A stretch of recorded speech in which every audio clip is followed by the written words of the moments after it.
Bienenli. Genau, das ist es. Dalina hat gern Honig. Und wenn ich nach Honig schmecke, Dalina wäre sicher total begeistert. Der Charlie schleicht zum Bienenhaus, streckt seine Zunge durchs Türli und will ein bisschen Honig stibitzen. Aua! Oh je, ein Bienenli hat ihm mit die Zunge gestochen. Der Charlie macht einen grossen Gump hinter sie und geht mit seinem Geissbockfudi mitten in eine Kuhfladenpfludi.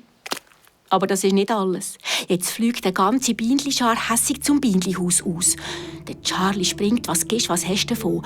Aber die Bienen kommen dem hinten nach. Zum Glück schafft er es noch rechtzeitig zum Bach runter. Er gumpelt ins Wasser, spritzt wie wild um sich und kann so die Bienenschar verscheuchen. Glück gehabt.